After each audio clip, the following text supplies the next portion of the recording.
plurielle et nombreuse, qui montre aujourd'hui combien la culture vivante a toute sa place ici, chez nous.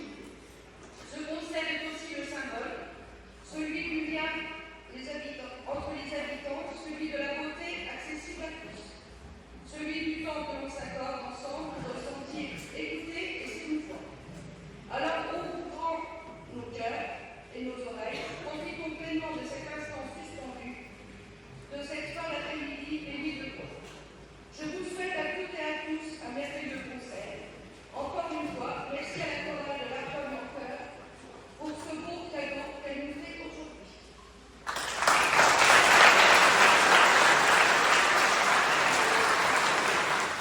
Bonsoir à toutes et à tous. Merci d'être là ce soir, mais avant de commencer, je me dois de vous révéler un grand secret. Ce que vous allez entendre ce soir, ce n'est pas juste un concert, non. C'est un miracle d'équilibre vocal, un exploit humain, une œuvre collective et parfois chaotique.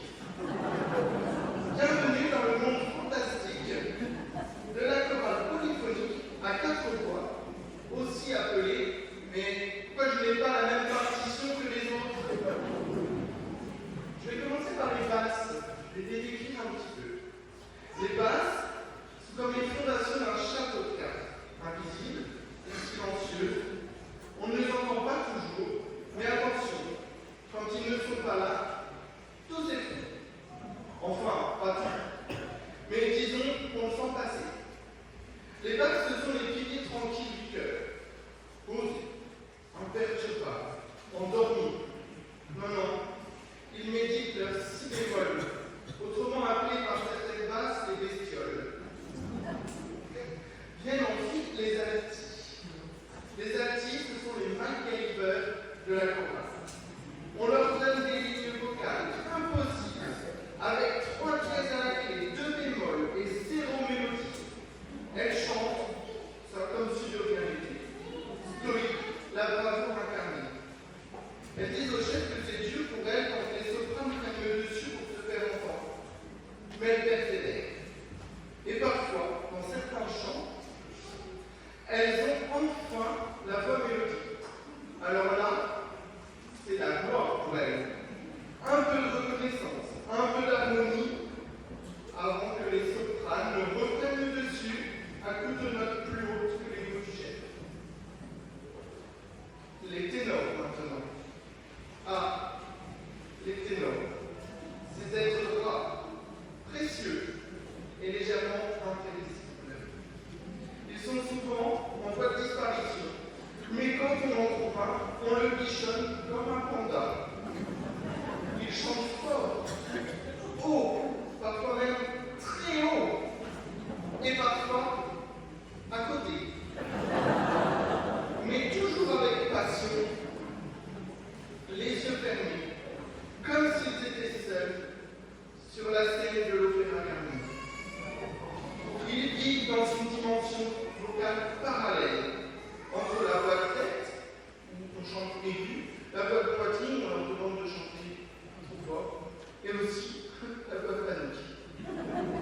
Et quand ils sont sur deux, ils foncent, quitte à embarquer tout le pupitre avec eux dans un glorieux naufrage, mais qu'importe, ils y vont. Et là, le chef, dans un mélange d'espoir et de résignation, les suit du regard, en se disant qu'avec un petit peu de chance, cette fois, ça va passer.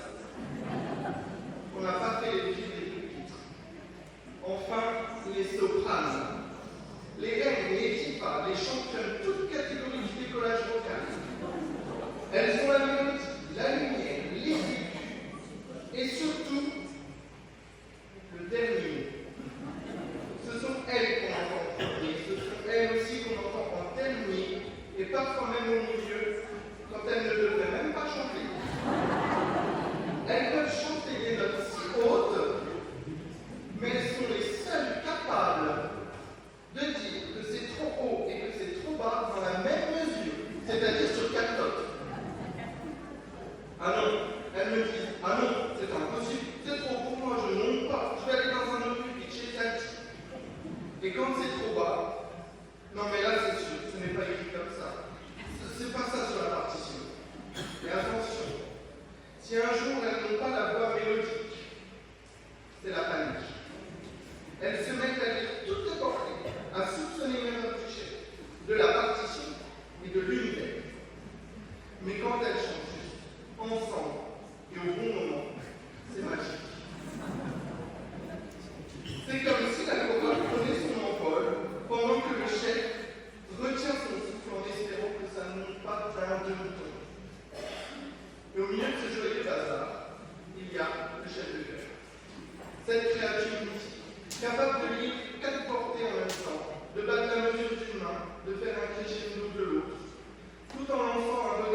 Amen.